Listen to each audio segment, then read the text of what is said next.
Peace and Islam. Welcome unto the Amexem-Moor-Empire, Department for the Communications, Moore's Internet, Televideo-Network, or M.I.T.N for short, which is a part of the Imperial Broadcasting Agency.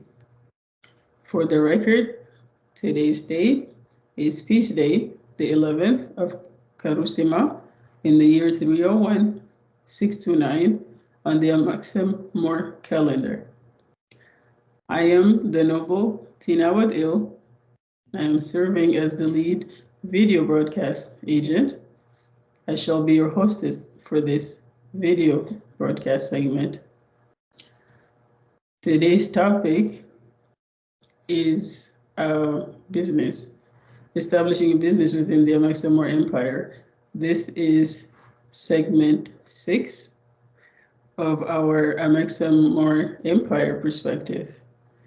So we welcome back to the segment and broadcast His Imperial Majesty and Anu Il Bey. Peace, love, and light, Your Imperial Majesty, and welcome back. Islam. Peace, love, and light. Islam, Noble T.N. Thank you for having me. So, for clarity's sake, you want me to explain the establishment of a business or why it's important to have a business established? Islam. So the topic is regarding business. I'm gearing more towards why is it imperative for the men within the Amexem-Moor-Empire to establish a business? Islam. All right. About 9 Earth years ago, I took a step towards making particular changes in-house because once we get operational in Sector 4, which has operational on more than one continent at that point, that was the beginning of the Amexem-Moor-Empire Global Common Market. Not in theory anymore, at that point, in actuality. Independent industries, commerce, and trades from the Amexem-Moor-Empire directly, independently on our own terms is essential, allowing us to provide all types of products and services in-house, bringing our talents and skills to bear.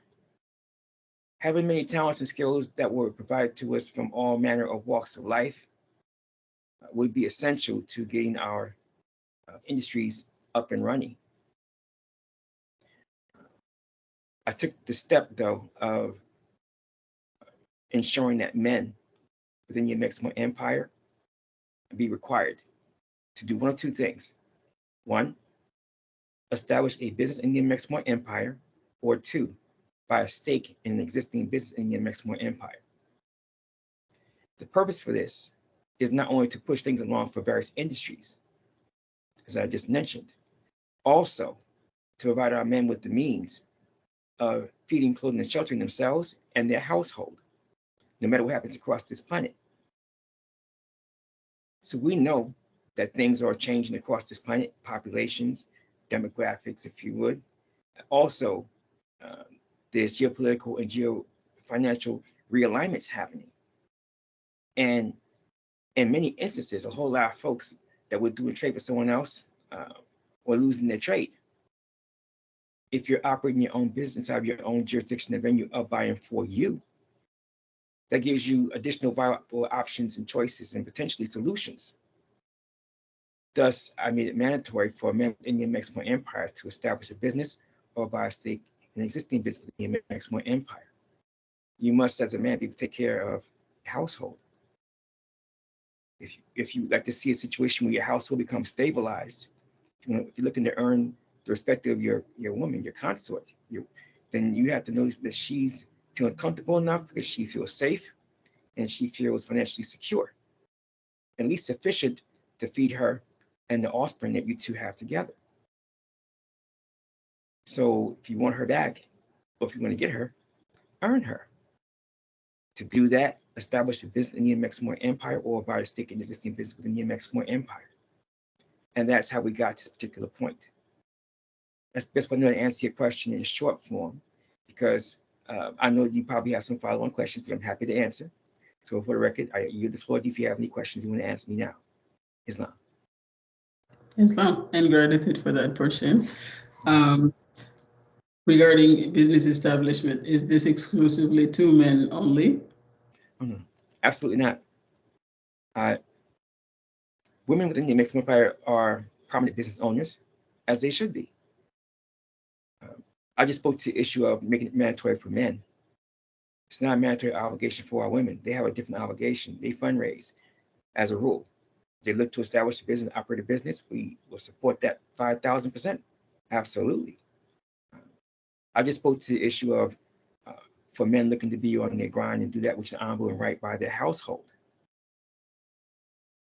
to bring things into alignment, as they say.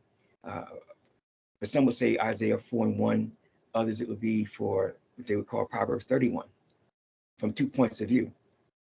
So that's the reason as to why I spoke the way I did. However, just again to reiterate, the gender of who was established in a business inside the Amexem-Moor-Empire is immaterial as far as I'm concerned. All that seek to do that should. All that have the acumen, the acuity to make it work, absolutely should. They'll find support from us, because if we have a business functioning within the Amexem-Moor-Empire, that business pays business tax into the Imperial Treasury. Since we don't have income tax within the Amexem-Moor-Empire, as some would call it, all nationals that are 20 Earth years on the planet, 20 Earth years or more on this planet, each national as an adult puts 2 ounces of silver into the Imperial Treasury per month to fund our fiscal budget laws. The bulk of what we collect is supposed to be from business taxes. Let it be from business taxes. So therein lies another reason as to why it's essential that we have as many businesses as possible to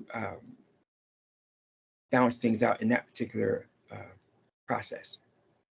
Collection of funds for us to fund our fiscal budget laws from more than one source, whether it be from proceeds from the crops that we grow and trade in the global market, the monthly contributions from the nationals, or the business taxes. Preferably, business taxes will be the bulk of it as we go forward. That's the best way I know how to answer your question as you asked it. Do you have another follow-up question for me, Noble Tina? Islam, yes, I do. You mentioned fiscal budget. My follow-up question is basically, why is it necessary for us then to have business trainings, and how does that correlate to our fiscal budget? Islam. All right, well, to establish a business is one thing. To know what you're doing with that business is another. So if you establish a business within the Amexem-Moor-Empire, you have the full support of the Imperial government behind you. Part of that process, we provide 2 hours a month of business training for those who are business owners and for men. It's technically mandatory for the men, optional for our women. If you're a business owner, though, it's definitely mandatory for you to participate in the business training. It allows you to be able to expand your abilities. We don't presuppose what folks know or don't know as business owners. Just the same, we provide this to make sure they have the support that's necessary for them to acquire, keep, maintain, and expand market share. So we cover everything from servers to technologies to how to put together your reports, the various reports that you do to determine is your business in a seasonal scenario? Do you have stronger times of the year than you have others? Things of this nature.